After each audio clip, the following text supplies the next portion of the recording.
यानी प्रवेश द्वार की चौखट को प्रणाम कर, मस्तक टेक कर प्रणाम करो, फिर अंदर प्रवेश कर। तो वरदानंद जी महाराज थोड़ा सा नहीं चाहते थे, वो थोड़ा आगे पीछे कर रहे थे। तो एकदम से थोड़ा सा गरज कर ही कहो, यानी थोड़ा शार्प वॉइस में बाबूराम महाराज ने कहा कि अरे बेटा, ऊपर में कौन बैठी है, क्या उसकी जानकारी तुम्हें है? अर्थात उद्बोधन में अगर आप गए हों, आप में से जो कोई, और अगर आप भविष्य में जाएं तो देखेंगे ऊपर जाने के लिए एक सीढ़ी है और वहाँ दरवाज़ा एंट्रेंस, और वहाँ उस चौखट पर खड़े होकर बाबूराम महाराज बोल रहे हैं। वरदानंद जी थोड़ा नानू कर रहे होंगे तो बाबूराज महाराज कहने लगे कि अरे बेटा, ऊपर में कौन रहता है, क्या उसकी जानकारी तुम्हें है? इस बार वह मुंडमाला छोड़कर उसके बगैर आ गई है और 2 हाथ द्विभुजा रूप लेकर आई हैं, इसीलिए शायद तू उसको पहचान नहीं पा रहा है।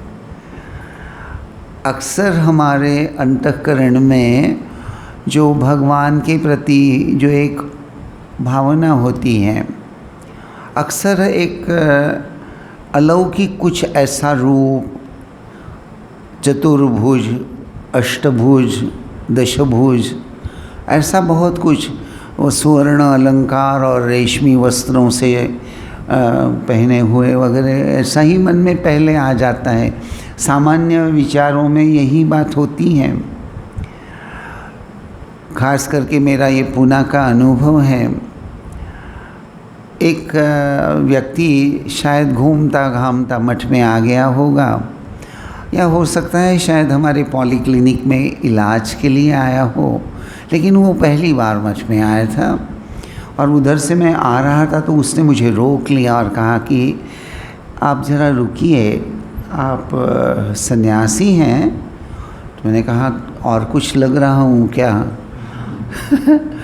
तो बोले नहीं, यानी आपने तो भगवे वस्त्र पहने हैं, तो फिर भी पूछ लिया। मैंने कहा अच्छा, जान रहे हो फिर भी कंफर्म कर रहे हो?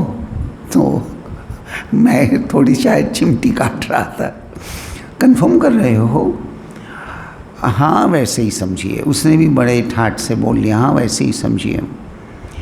मैंने कहा क्यों? तो बोले हाँ देख रहा हूँ, बड़ा बड़ा है सब, यहाँ बड़ा आलीशान दिखाई दे रहा है।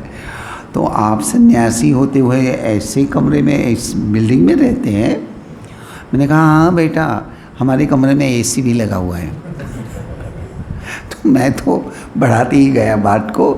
फाइनली मैंने देखा कि बात को बहुत नहीं, ज़्यादा नहीं करना चाहिए, तो धीरे से उसने मुझसे पूछा कि बेटा इन बातों को छोड़ो, मैं सन्यासी हूँ या नहीं उससे तुम्हें कोई फ़र्क नहीं पड़ने वाला, तुम्हें जो पूछना है असल बात पूछो, घुमा फिरा कर क्यों पूछ रहे हो?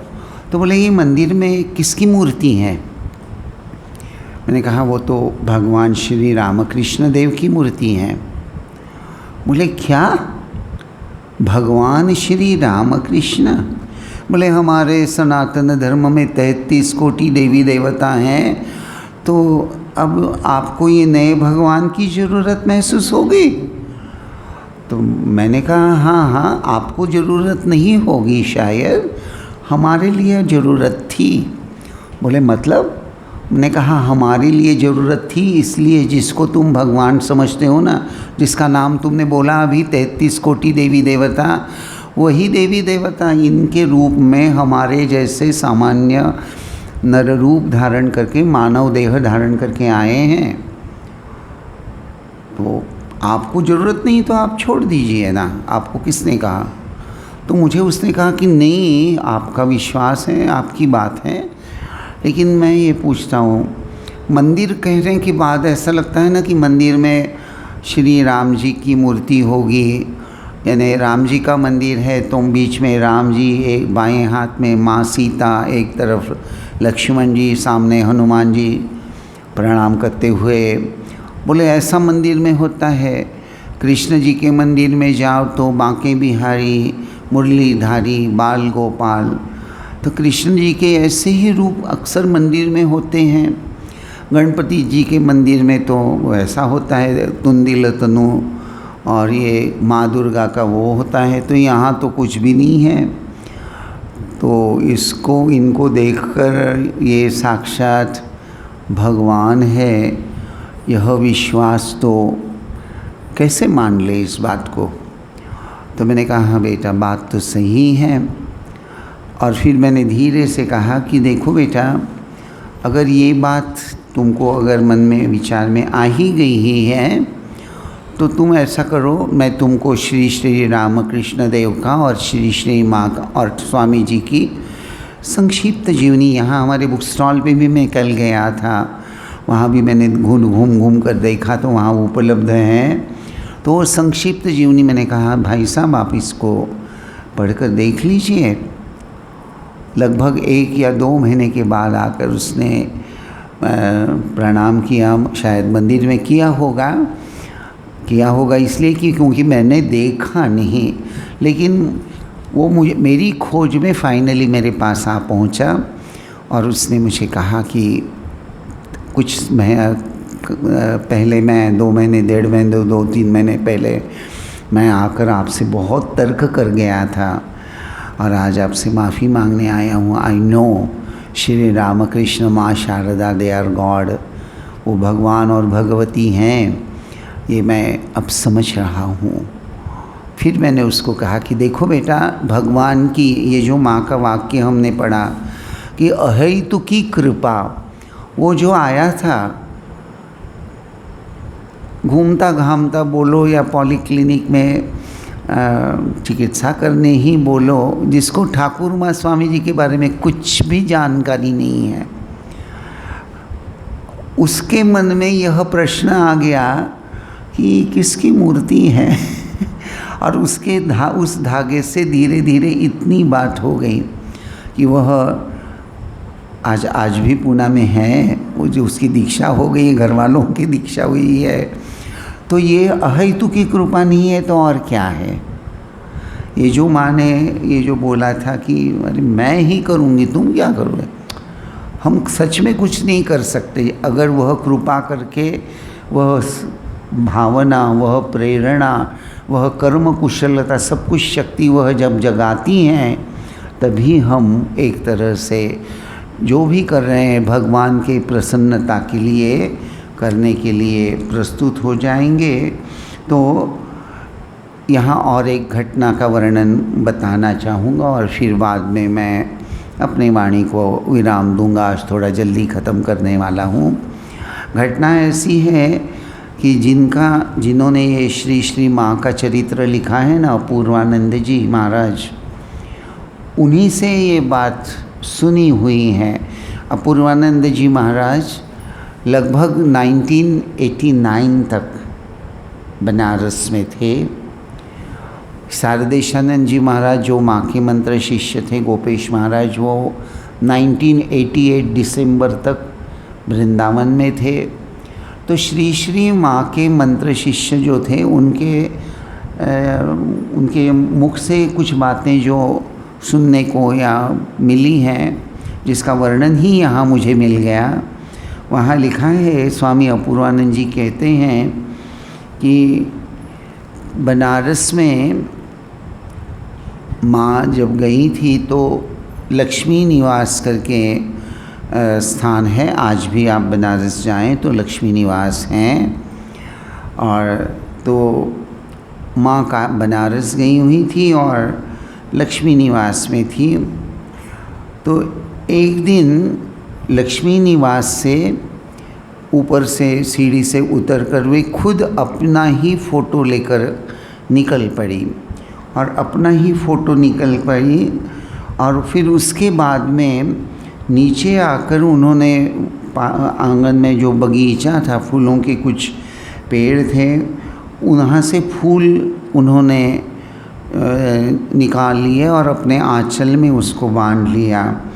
और वहाँ से लक्ष्मी निवास से श्री श्री माँ सीधा बनारस में जो अद्वैता आश्रम है वहाँ पहुँच गई। आप भी आज भी आप बनारस जाएं तो बीच में रास्ता है, एक तरफ अद्वैत आश्रम है और एक तरफ बनारस का काशी सेवाश्रम है। यानी बनारस में 2 सेंटर है, एक प्रकार से मठ और मिशन का।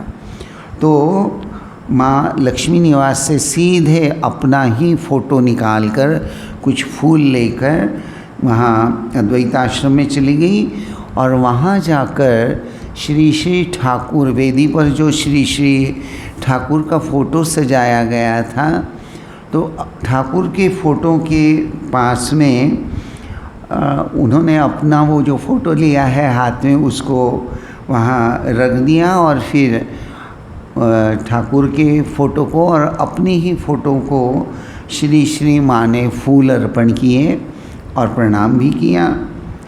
और फिर उन्होंने महापुरुष महाराज उस समय बनारस में थे, स्वामी शिवानंद जी महाराज जो स्वामी विवेकानंद जी के गुरु भाई थे और रामकृष्ण संघ के द्वितीय संघाध्यक्ष थे। तो महापुरुष महाराज को उन्होंने बुलाया, क्योंकि महापुरुष महाराज ने एक प्रकार से बनारस का जो अद्वैत आश्रम उनके ही उपस्थिति में प्रारंभ हुआ था। तो उनको बुलाकर माँ ने खुद का चित्र फ़ोटो दिखाकर कहा कि देखो तारक, ठाकुर को जैसे फूल चढ़ाते हो वैसे ही इस फ़ोटो को भी थोड़ा फूल चढ़ाया करो। और अपूर्वानंद जी महाराज महापुरुष महाराज के सेवक थे। तो अपूर्वानंद जी महाराज ने यह बात महापुरुष महाराज से सुनी थी। तो श्री श्री माँ का यह जो अभय दान है, ये जो अहेतु की कृपा है, ये घटना का वर्णन मैंने इसलिए किया कि ये अभय वाणी जो है वो कोई सामान्य नारी की नहीं है। जैसे वरदानंद जी को बाबूराम महाराज बोल रहे हैं कि ये बार कोई मुंडमाला नहीं है, कोई दशभुजा अष्टभुजा रूप नहीं है, बस द्विभुजा रूप, एकदम सामान्य नारी के समान दिख रही है। लेकिन ये भगवती आद्या शक्ति है, ये अगर कृपा करें तो इनकी कृपा से ही हमारा जीवन धन्य हो जाएगा। और माँ की यह अभय वाणी हमारे लिए भी अभय प्रदान करने वाली है। तो माँ के चरणों में वंदन करते हुए मैं आज अपनी वाणी को विराम देता हूँ।